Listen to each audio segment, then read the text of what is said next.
εξήγησε πολύ ωραία ο κύριος Θωμάς.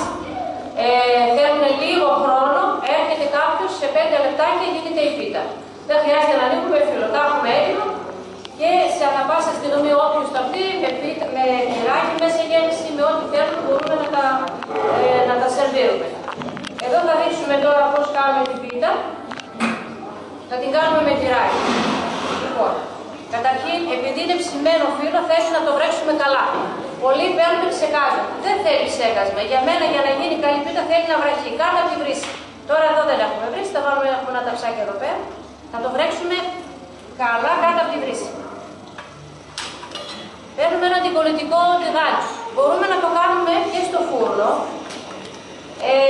Με πολλές παραλλαγές. Μπορούμε να βάλουμε το φύλλο στρώση, ενδιάμεσα 4 φύλλα κάτω, μέσα στη μέση να βάλουμε τη γέμιση θέλουμε και από πάνω άλλα 3 ή 4 και 4, ο καθένας όπως επιθυμεί. Ο λόγος που το βρέχουμε ποιος είναι?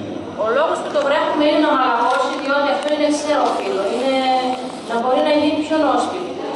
Για να είναι μαλακιά, αν δεν βραχεί θα γίνει πολύ σκληρή. Θέλει να βραχεί, να μαλακώσει λίγο για να μπορεί να γίνει και πιο νόστιμη, αλλιώς θα γίνει, νομίζω ότι δεν θα είναι νόστιμη, δεν θα τρώγεται. Λοιπόν, σπάσαμε ένα φύλλο, σε αυτό το τηγανάκι θα χρειαστούμε 3 φύλλα και 2, αναλόγως όσο επιθυμεί ο καθένας. Η ρίξη του καθενός. Εγώ θα βάλω 1,5 φύλλο κάτω. Το βρέχουμε καλά. Αν δεν βρέχει καλά, γιατί πολλές μου κάνουν παράπονα, μου λένε δεν έγινε καλή πίτα. Μα θέλει βρέξιμο, είναι ξερό φύλλο, δεν θέλει με ψέκασμα όπως το κάνουν πολλοί. Στο ενδιάμεσο καλά είναι να βάλετε λάδι. Θα το κρατήσει και πιο μαλακό, πιο ωραίο να το κρατήσει. Θα βάλουμε λάδι, θα ξαναβάλουμε το φύλλο επάνω. Το τυράκι θα βάλουμε. Μπορούμε τώρα στην νηστεία, όπως έχουμε και στο μπουφέ μας, έχουμε με σπανάκι, θα το κάνουμε με πράσο, όπως επιθυμεί ο καθένας. Γεύση που θέλει. Θα βάλουμε τυρί στο ενδιάμεσο. Είναι μια πίτα πρακτική. Έχετε μια φίλη, μια παρέα. Σε 5 λεπτά μπορείτε να κάνετε μια πίτα ωραία και για συνήθιστη θα έλεγα. Και υγιεινή, να ξέρετε τι βάζετε μέσα. Πώς την κάνετε. Αν χρειαστεί κάποιος να αγοράσει μερικά φύλλα, υπάρχουν χωρίς να το διαθέσεις? Φυσικά. Εμείς έχουμε φέρει φυσικά εδώ πέρα όποιος επιθυμεί να μπορεί να πάρει, αλλά υπάρχουν και στο εμπόριο. Σε προϊόντα παραδοσιακά μπορεί να τα βρουν τα φύλλα. Τώρα στα σούπερ μάρκετ μπορούν να τα βρουν εύκολα. Πλέον γυρίσαμε στην παράδοση και νομίζω ότι τα φύλλα και γενικά τα προϊόντα τα παραδοσιακά άρχισαν να μπαίνουν καλά στη ζωή μας. Κοιτάξτε λίγο το γυρίσουμε σαν ομελέτα. Στην ουσία, θα έλεγα και λέω ότι δεν τηγανίζεται. Αξάρι κολλία. Αξάρι κολλία. Αξάρι κολλία, λες. Ξαναπες το. Αξάρι κολλία. Ένα ξάρι κολλία. Α, έτσι πέρα, λοιπόν, παιδί. Και κολλία ένα ξάρι. Πρέπει να πάνω κάτω λίγο να ρωτήσει. Καθόλου δεν μπορείς.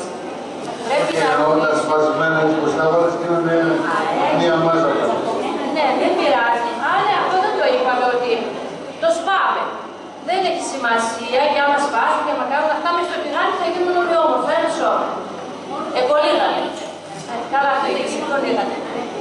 Λοιπόν, αφού το γυρίσουμε μια-δυο φορές θα δούμε τώρα. Το γυρνάμε. Στην ουσία το πάνω φύλλο κοκκινίζει. Δεν τηγανίζεται, γιατί πολλοί λένε αμάν τηγανιτό, εμείς δεν τρώμε. Δεν είναι τηγανιτό. Γι' αυτό το βρέχουμε και θα δούμε ότι θα το χαράξουμε και λίγο. Ο αριθμός να μπει μέσα να μαλακώσει το φύλλο. Όχι να τηγανιστεί. Στο πάνω κάτω φύλλο μόνο λίγο θα κοκκινήσει. Δεν τηγανίζεται. Λοιπόν, δέστε τι ωραίο χρώμα έχει. Σε αυτό εδώ το στάδιο μπορείτε να πάρετε ένα ροδάκι, να τη χαράξετε, να τη χαμηλώσουμε μας καεί και το χαράζουμε γιατί για να μπει ο ατμός μέσα να μαλακώσει το φύλλο. Γιατί ήδη είναι φραγμένο το φύλλο. Το θέλουμε λίγο να μαλακώσει, να πάρει μια ζεστή. Λίγο λαβάκι θα βάλουμε ξανά. Αυτό το λάδι που βάζουμε και κάνει βαριά. Όχι. Κοίταξε.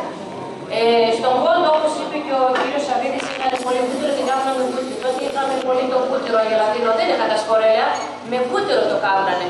Αλλά ήταν πιο νόστιμο. Τώρα λόγω διατροφής και λόγω πολύ προσέχουμε τη διατροφή, λίγο το κάναμε σκορέλιο εμείς. Οπότε δεν είναι βαρύ.